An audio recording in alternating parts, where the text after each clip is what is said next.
Good morning, everybody. Hello, welcome to our webinar. I hope everyone can hear me okay. Nice to see some familiar faces on the line today. Amber, hello, glad to have you here. Greg, nice to see you. Glad you made it. Oh, Martin, so glad you could join us. Thank you. Really happy. We've got a good crowd coming on. So we are going to go ahead and get started. We've got a pretty packed session today, and I want to make sure to be mindful of everyone's time. So we're going to go ahead.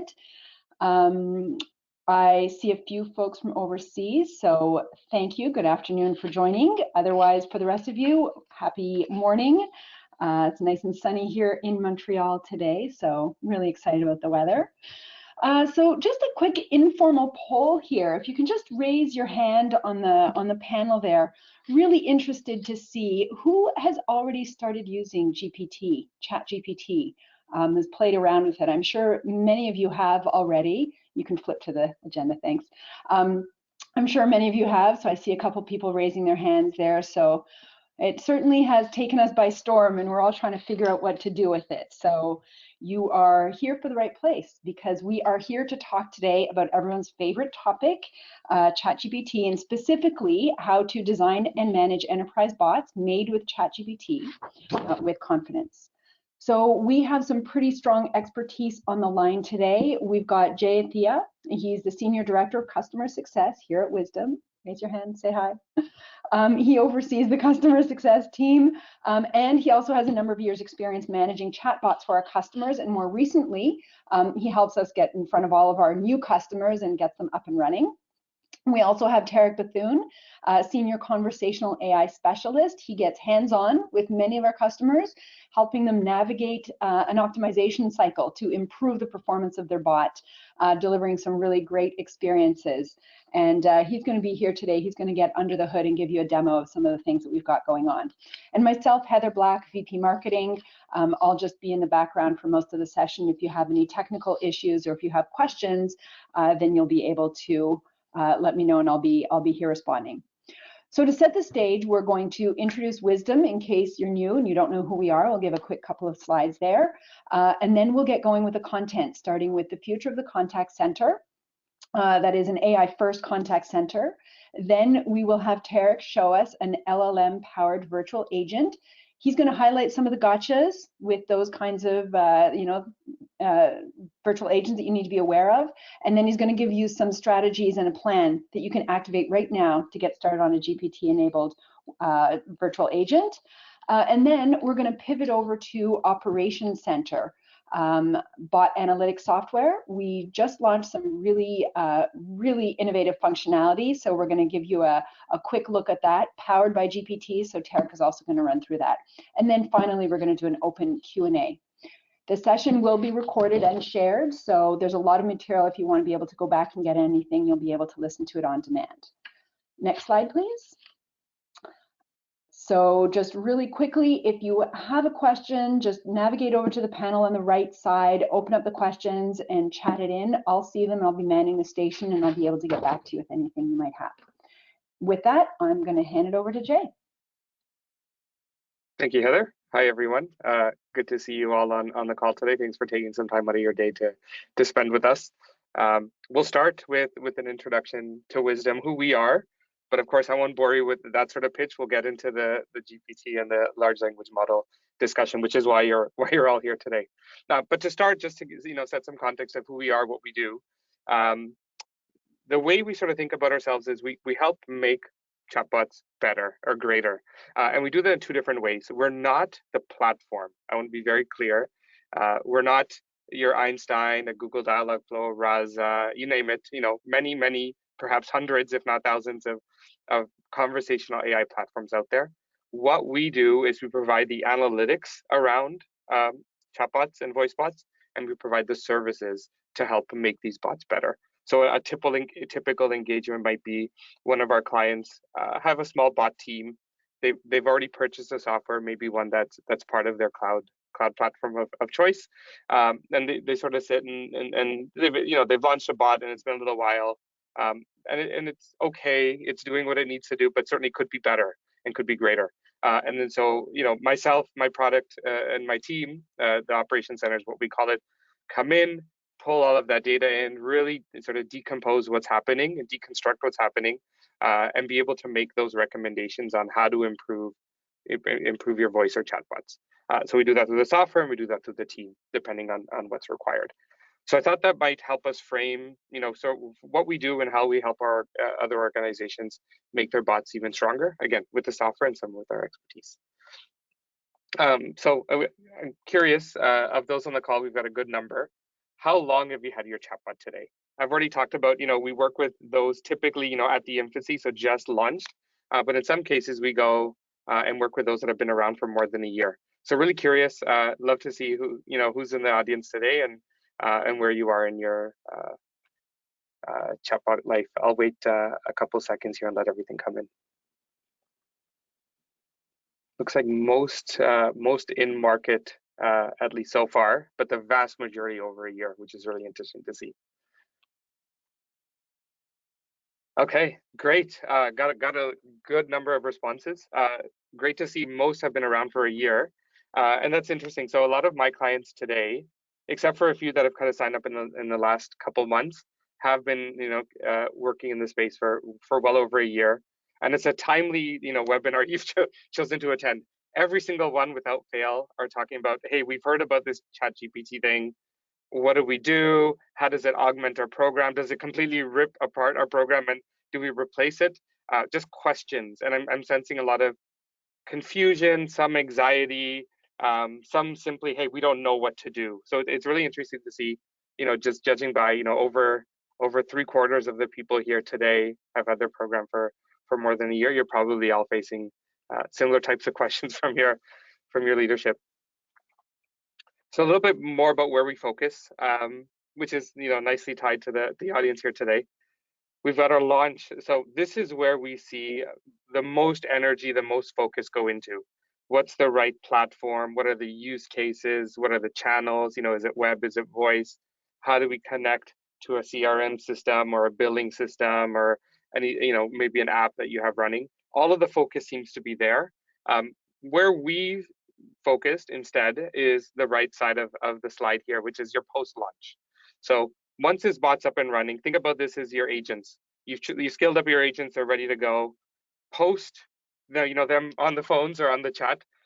We continue analyze how they're doing, whether it's through average handle time metrics, customer satisfaction metrics, transfer rates, all of that. The same thing we're doing for bots. How are they handling conversations? How are customers reacting to them? Are they covering all the right topics? Do they need more knowledge? That's where we focus. Our product, the Operations Center, and our process really help pull out what's happening in bots and make them even better. So I promise they'll be short and sweet on what Wysdom is. I won't bore you with that. Why everyone is here is to look at where we see the contact center going, and specifically around GPT or large language models. To set the stage a bit, this is what we see is happening today, and you probably see this amongst your contact centers. The vast majority, nearly all of the contacts today are handled by live agents. Again, phone, messaging, social, web chat, etc. The vast majority go through contact center agents, 98%, and about 2% where we're seeing sort of worldwide, industry-wide, 2% are handled by bots. Of course, this will grow, and this has grown over the last few years as bots have really come into their own. But we really want you to think about is when it comes to live agents, like I already alluded to, the analytics and the training of these agents is very mature. There's a lot of players in the space. There's a very well-oiled machine that powers this. Again, average handle time, CSAT, lots of training and material and knowledge base to support agents, agent assist software, but very much around the analytics, very fine-tuned for what's available for live agents. Bots, not so much. There's a little bit, you sort of get your high-level metrics on containment and maybe CSAT. You get some contact drivers, what people are talking to bots about, but that's really it. And as this area emerges and as things have changed rapidly in the last, let's say, 6 months with GPT, we're going to see the shift happen even quicker. More and more of these conversations will happen with bots. The capabilities of sort of GPT or large language model bots It's exponentially better than it was 6 or 7 months ago with sort of the intent-based or classic bots. So as this shift happens even more so, where 80% of conversations will now be handled by voice bots and chatbots, the maturity of the analytics also has to follow. The process also has to follow. Again, to marry or to give you a little of that parallel view with live agents, they'll need the new chatbots will need knowledge bases, they'll need training, they'll need analytics to see how they're doing, especially when they're generating responses sort of on the fly. How well are responses, being perceived by a certain set of customers versus another? How are customers interacting? When do they need agent help? All of that really needs to mature, and there's to be a lot more focus on this, especially now. We've always believed this at Wysdom, but especially now with GPT. So I'm going to take a step back here. All of you are here because GPT has piqued your interest. All of you have probably heard about it a little bit, but I want to set a bit of the context and sort of a foundation layer before we continue. Think of GPT as an application of or a type of large language model. So large language models have been around for a little bit longer than ChatGPT. They're absolutely massive. They take millions of dollars to train and develop. And what ChatGPT, which is sort of the manifestation of large language models that the public's come across, is the ability to very naturally interact with people, to be able to generate content.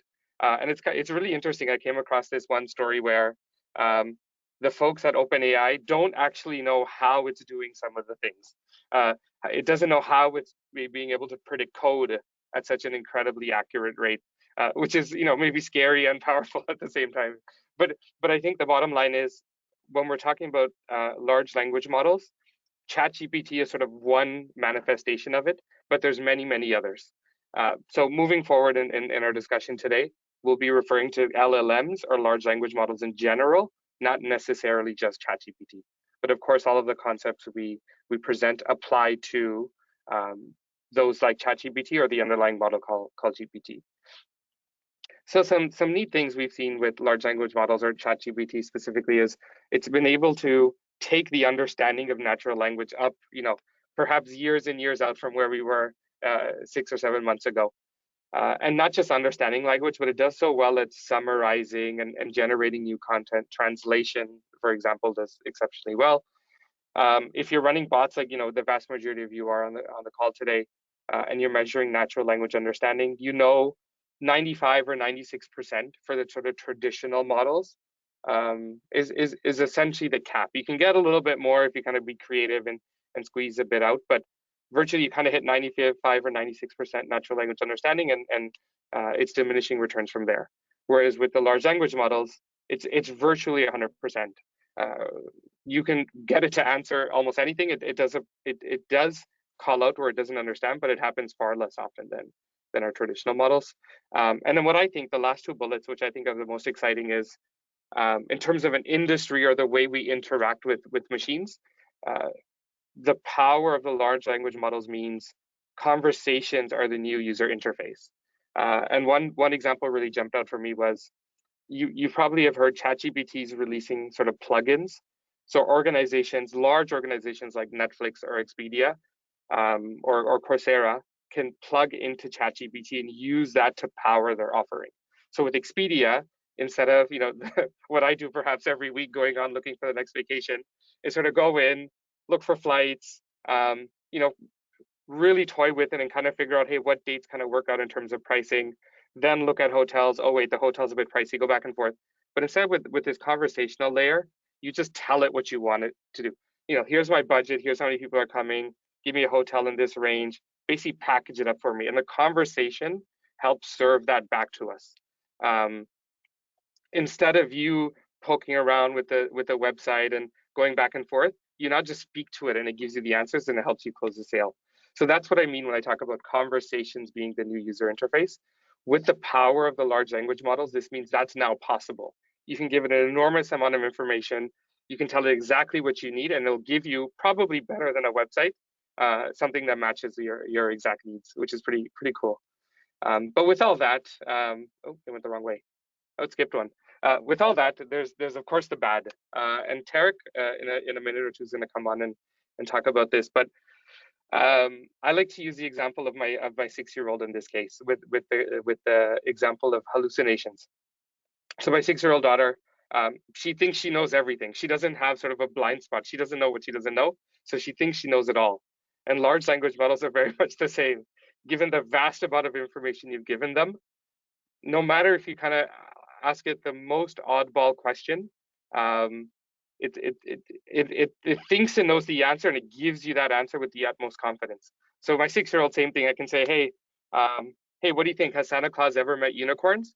And instead of saying sort of I don't know, she'll say, oh yeah, of course, unicorns train their reindeer, and Santa Claus meets the unicorns every week, and she'll come up with something, and she's completely convinced that that's true.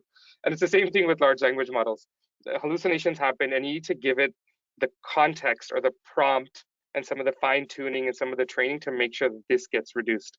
So Tarek will touch on that. I don't want to steal some of his thunder, but that's probably the main issue here with large language models today, and being able to measure and focus in and make sure that those don't happen. And there's some of the others you've heard, with the biases, the inconsistent responses, and sort of the security and compliance. And the biases, the one that jumps out, gender is one that comes out a lot. You might have seen one that's gone viral where GPT or large language models respond assuming a doctor is a he rather than a she or a they. So this is the kind of thing, because of the language or because of the training that's gone into it, it's simply learning from it. So if you're an organization and you're a brand, you can control for these things, and Tarek's going to walk you through some of the techniques. But these are all challenges to be mindful of as you're exploring the use of large language models. Okay, I've spoken a lot. I'm going to introduce Tarek. He's going to come on in and walk you through a few examples. But like I said, we're talking about large language models in general, ChatGPT being one manifestation of it. But he's, like I said, he's your guy. He's going to walk you through a few ways to work through some of those challenges and show you some examples. So Tarek, all you. This is your kickoff here. Awesome. Thanks a lot, Jay. Yeah, so just to get into it, as Jay mentioned, hallucinations are one of the biggest issues that we see with these large language models. And mostly you can think of a hallucination as a false positive.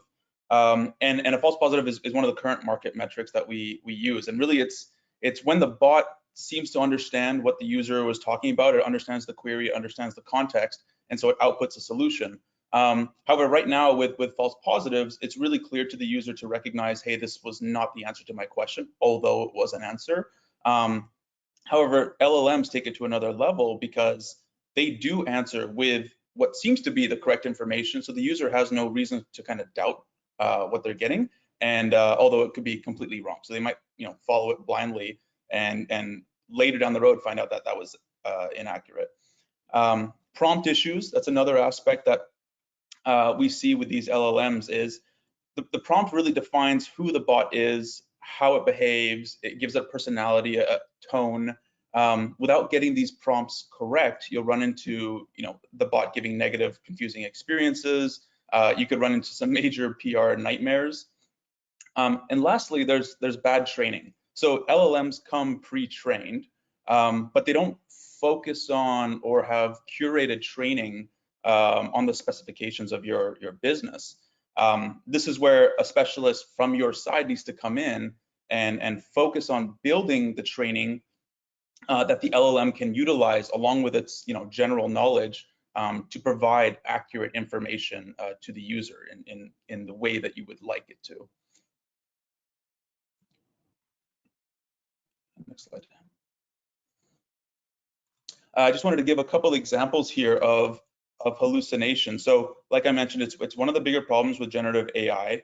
The newer models though, such as GPT-4, they do focus on reducing the amount of hallucinations that happen. And one of the bigger issues at the moment as well is how up to date their training is and how up to date their data knowledge is. As you know, GPT is kind of still based on that 2021 knowledge. So it'll give you an answer, but it doesn't fact check whether it is the right answer as of today. So that's one of the bigger issues that we definitely see. And then, as I mentioned, article training. So this is where you come in, you've got curated training, you're giving it to your large language model on top of its general knowledge to give that output. So we'll go through a couple of examples here. We built this large language model bot for one of our clients, so we couldn't do a live demo as we're using proprietary information. But we've masked some of the details here to protect the privacy of the company. But if you take a look at the example on the left, this was just it's a retail company, and we were asking, what the return policy was, and it comes back with, hey, you have 180 days to return an item, which is false. In fact, this was a policy put in during, the COVID era, and was live, back in 2020, but is no longer true and is no longer on the website. Yet it was still returning kind of answers here, telling me that I had 180 days to make a return. In the example on the right, this is simply, asking a question about a product. I was asking about a Google Nest. I'm saying, what's the price? It gives me the product link, and I say, hey, the website says it's on sale, but it's telling me that the price that it thinks it is $329. Then I tell it, no, it's on sale. Here's the link, and it says, yep, you're right, it's $299, but that's still wrong. I think it was something like $250 or something on the website at the time. So even when you give it information to kind of use within the user query, it still isn't going to come back necessarily with accurate information, and that's one of the bigger issues here that you have to be cautious about when building these large language model bots.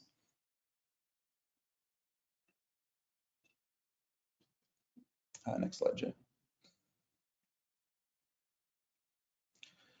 Prompt engineering. So this is a term that's definitely growing in this market, especially as these generative AI bots make such an appearance.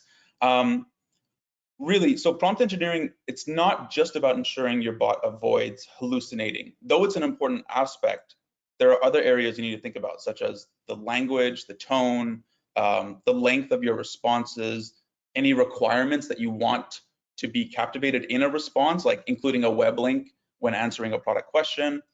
As you can see above on the left, the initial response was extremely long. I just asked a couple really short questions about a pressure washer, and it came back with a lot of information there.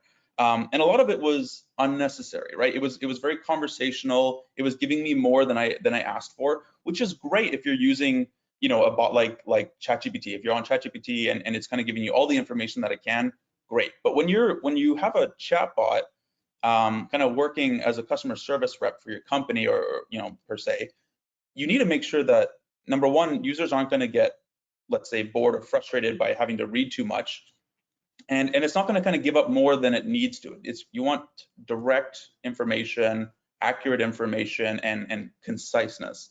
So this is where we use prompt engineering to kind of focus on creating that response that will use better language, it'll be more concise, and it'll provide that correct information, and include anything that you want the user to see in the response. So there's a few components that make up the idea of prompt engineering. First, there's the actual prompt, which is kind of who you're telling GPT to, or the large language model to be, how to behave, the personality that it should kind of have, and what not to do. An example would be where this maybe kind of doesn't work out well for you due to the poor prompt engineering is if you have a bot like this, it's working for a large retail company, and a customer is asking, hey, should I buy my product with you, or would it be cheaper, at a competitor? And if the bot comes back and says, hey, yeah, actually you would save money if you went and purchased it over there, that's just asking for a PR nightmare, and yeah, it wouldn't be a great situation. So effective prompt engineering can help avoid this. And lastly, one of the more time-consuming aspects of kind of building these LLM bots is context training.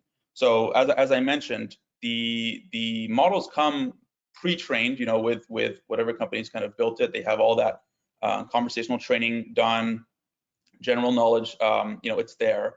But it doesn't focus on your use cases, your business, maybe things that are not even on your website to be scraped that it can use, right? These might just be internal business practices that you need to make sure your customers are aware of. And the only way that it's going to learn from this is if you curate this training and you build this data. And so it's really important to kind of follow a process when doing this, because you're essentially giving the language model instructions on top of the user query, on top of any thresholds that have been set.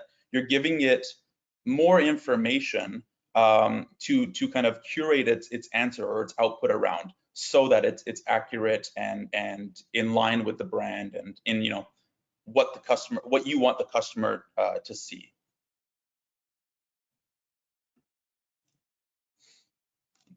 So this is just a really quick example of a well-tuned large language model bot and how it handles a more complicated use case, such as when a customer asks for a purchase recommendation. So the user, in this example, the user kind of wanted to learn what kind of pressure washer they should be purchasing. They mentioned they need to clean up a gas spill. The bot recommends a gas-powered one and provides the product link, but the user finds it too expensive. So they asked to see an electric one, which ends up not being much cheaper. But to make the final decision, the user asks, okay, so which one will last longer? And the bot responds saying that the gas-powered pressure washer tends to have a longer lifespan due to their more durable engine. So it incorporates so many aspects of what someone may look for in a pressure washer, and then can actually kind of give that information to the user and reciprocate it so that the user can make an informed decision. The customer ends up proceeding with purchasing the gas-powered pressure washer. It's just a great example of how the bot handles a use case such as this, by structuring the response, asking the right questions, and providing accurate responses that lead to a successful endpoint. Thank you. Over to you, Jay.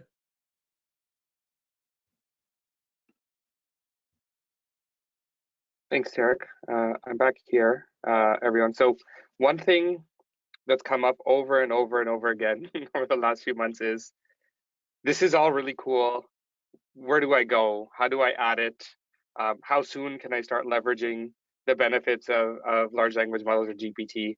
And there's a couple bottlenecks. One of them is the bot platforms, like a Salesforce, the Dialogflow, Power Virtual Agent, Raza, etc., hundreds. They're starting to release these, but they're not releasing them in the way that ChatGPT has made it, largely available and unrestricted. Although they're adding some guardrails as entrepreneurs in the market are kind of testing its limits. So the bot platforms, one, they need to add them. The other is there's sort of a knowledge or an approach that's missing. So we've thought about this a lot here at Wysdom over the last little while, and sort of marrying where the bot platforms are and where the current platforms are and the capabilities of current bots, along with organizational sort of risk tolerance, if we put it that way, on how to incorporate these. We've kind of come up with this approach, and it may not be rocket science, but I'll walk you through what it means.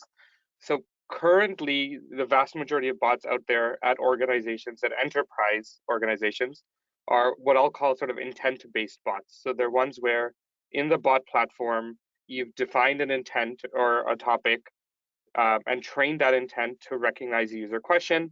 If it's matched with a certain confidence, a predefined journey or a conversational flow or bot response is served back. If that intent isn't matched, it'll give what's called a bot don't know, and maybe offers the user the ability to go on to an agent. Works, relatively well, matches most of the use cases today, but certainly isn't natural in terms of its conversation the way ChatGPT was, in the way it remembers context very naturally and is able to carry a conversation. So that we're suggesting keep that layer, especially at enterprise today, where there's usually a little bit of risk aversion, and then add this LLM layer as sort of a fallback. So I'll give you an example of where this applies. So in at least for those of you in North America, you're very familiar with the Black Friday sales that come up in the fall. So for those of you that aren't in North America, it's the day that generates, or the week that generates the most retail sales out of the whole year, and it's towards the end of the calendar year. And what we see with our clients is the Black Friday deals don't tend to be easily available for some. Like you either go to the store and you line up, and when it comes to telecom or other service providers, you often have to get to a retention line to get sort of the best plan. And this is amplified in Black Friday. So in the current bots, with the predefined journeys, what happens is the user goes in and say, hey, I saw this deal on some forum. I want to get the deal. And the bot will say, for all of our discounts, go to our webpage, www.company.com, and everything's there. And the user says, this is useless, I'm going to talk to an agent. And it goes to an agent, and that happens 90% of the time. The containment rate and the automation rate falls substantially. What you might decide is, you know what, this is one where we want the bot to have a more natural conversation, maybe help close the sale, maybe help qualify them a little bit more for the right service offering. Let's add this LLM layer for this specific topic. And then so the user comes in and says, I saw this deal, and instead of getting the predefined journey or bot response, it'll go into this LLM layer where it can have a more natural conversation. Hey, what did you see? Consumer says XYZ. Okay, great, here's what I have. And it can have a lot more of that qualification, and it's a lot more natural. It's not the predefined flow. And then from there, you can decide, I'm going to go to an agent with all of this information collected, or that I'm going to take it on. But it's a relatively low risk topic. Something like cancellation or something like lawsuit or injury or insurance claim, probably don't want to go to generative yet. But for one of these orders where you might want a richer experience, you might want a more natural conversation, there's a low risk for something going wrong, that's where we're suggesting bring in that generative layer, start proving the value of it, start measuring it really well. And then over time, especially as the bot platforms add a bit more of the guardrails needed for generative AI to do really well, you can start moving more and more of those intents over to the generative layer. So that's what we're suggesting. We're calling it the hybrid approach. You could go today, provided your bot platform has sort of the GPT or LLM layer available.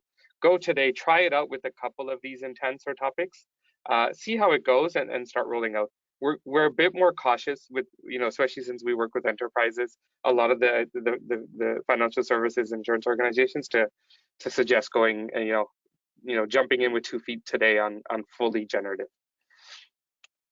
Okay, so we're going to go back to Tarek in a minute. I want to introduce a little bit of our product, our Operations Center. He's going to show you how Operations Center's leveraging large language models today.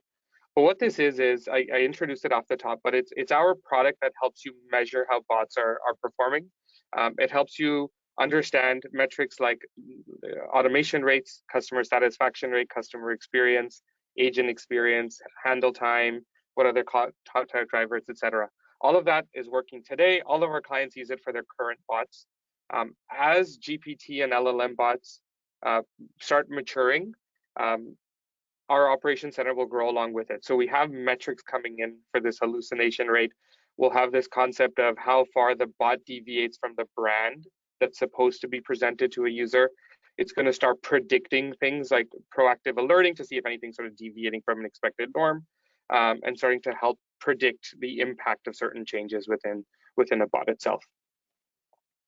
So that was just to cue it up. I'm gonna pop back over to Tarek, and he'll show you an example within Operations Center here where we use large language models today.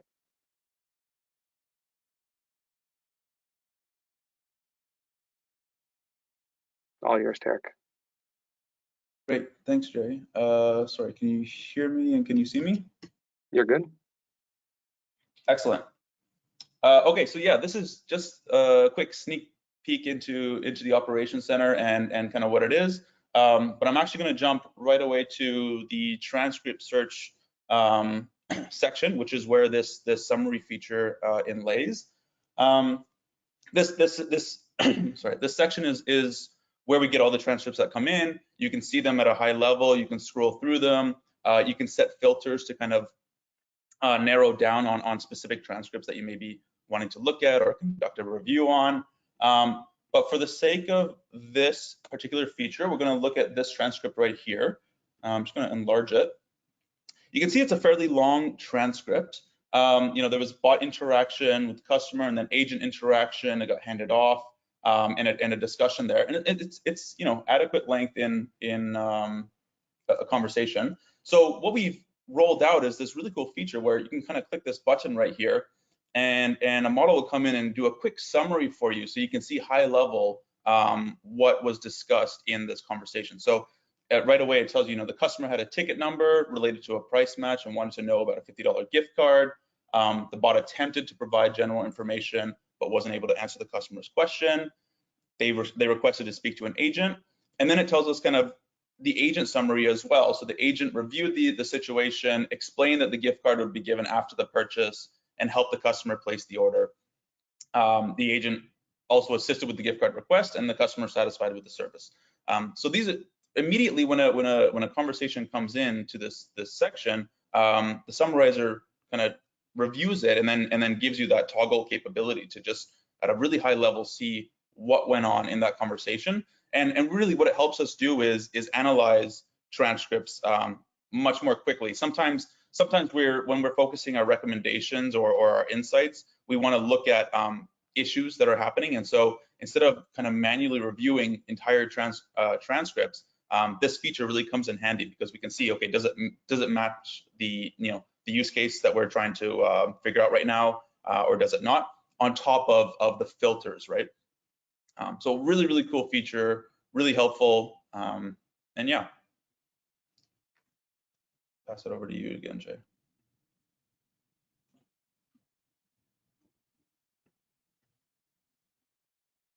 Okay, thanks, Tarek. We're gonna start wrapping it up here, and then we've got some time for questions.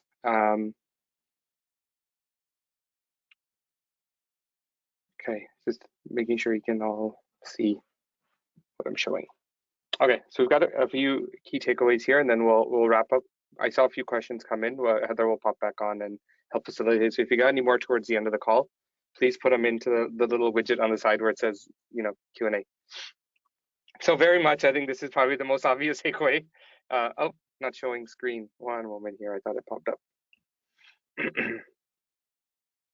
My apologies. You can't escape a webinar with sort of one hiccup, right? There we go. You should see it momentarily.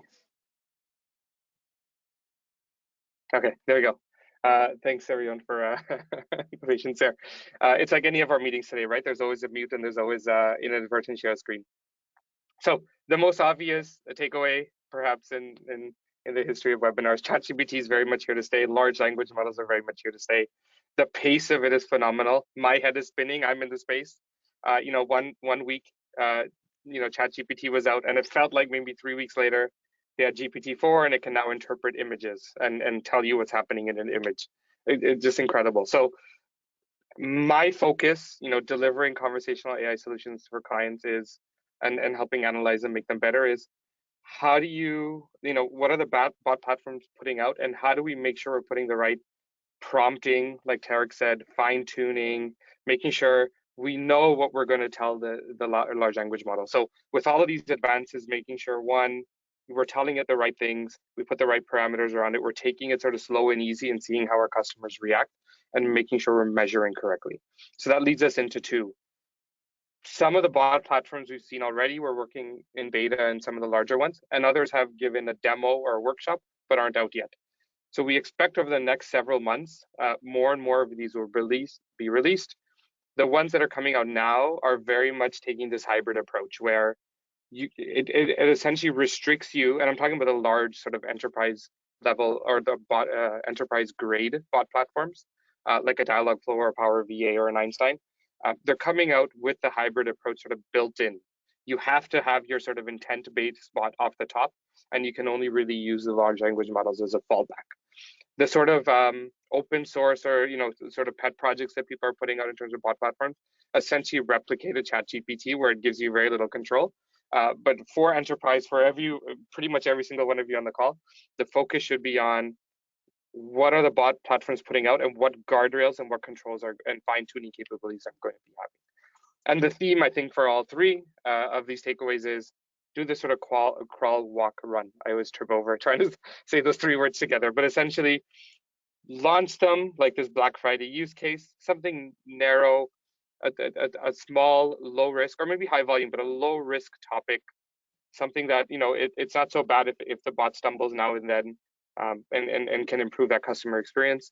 analyze how that's doing. That's key. Know exactly what's happening, know exactly how to tune it and change it, prioritize those, implement them, and then remeasure.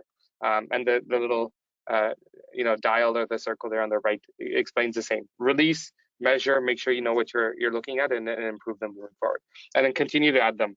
And in parallel, as the bot platforms add features, you're sort of lockstep, right? They've added something, and you know exactly how your bot's doing. You know how to take advantage of it, rather than sort of waiting months and potentially years for you to sort of jump in. Okay, I think that's the last one. I know a few questions have come in. Heather's going to come back on and walk us through, but certainly there's enough time here. Send along any more questions as you have, and we'll make sure we answer them. Perfect. So yeah, that was a really great presentation, and I can see quite a number of questions coming in here. So definitely topical. I think one of the first questions that came in was, why do we call it a hallucination? I really like this one, and whenever I hear the term, I sort of chuckle. But it is very much sort of an industry term. It is the term around that concept of the bot sort of making up something. And the way to think about it is, large language models fundamentally are predicting language. They're predicting how words go together, what makes grammatic sense, what makes sort of topical sense as best as possible. But it doesn't really know the answer. It's sort of predicting the words that go in a certain order. So it is hallucinating in a sense where it thinks it's got the right order of words, but it hasn't got the answer right. I know when we talk about live agents, we are talking about they've missed the knowledge, or we haven't had the content, but less often, I think, where they're sort of making up words that go along grammatically correct but make no sense. And that's where I think there's a slight difference between when we're talking about it with agents having incorrect answers versus when large language models have the incorrect answers in the concept of hallucination. I hope that made sense. Yeah, that's a good analogy. When it's an agent, it's more a question of training, but when it's the bot, it's a hallucination. It's a little bit of a different lens there.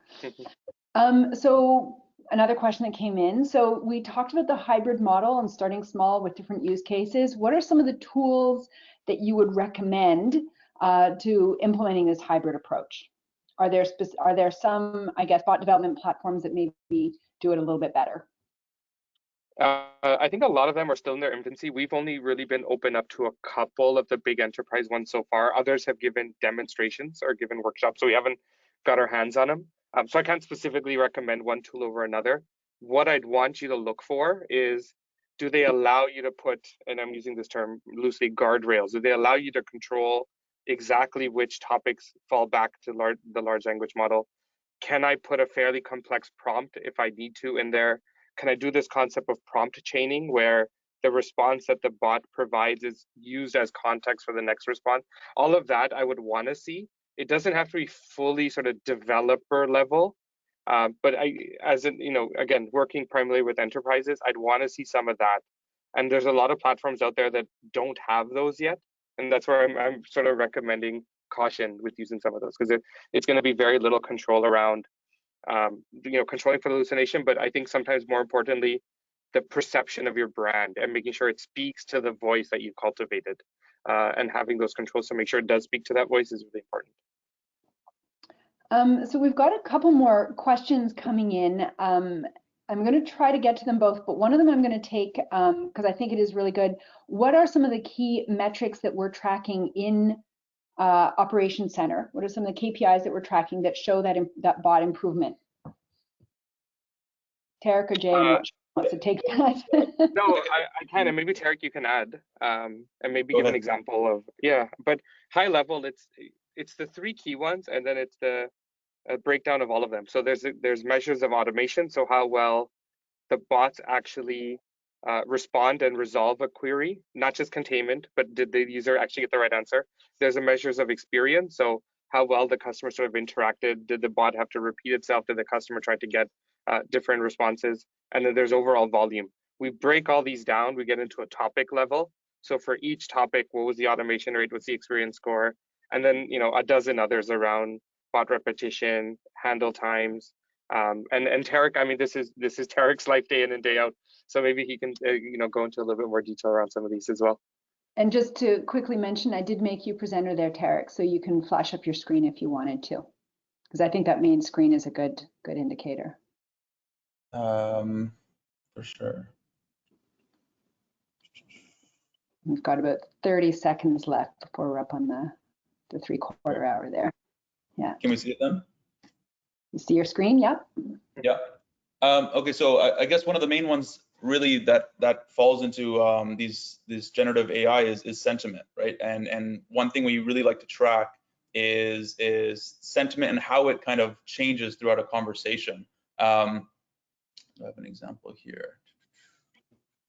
So we track positive and negative sentiment and change throughout the period in the conversation. So we can see, hey, does the conversation start out with the user kind of really maybe annoyed or upset, and then gradually does their language, does their tone change over time to be more positive?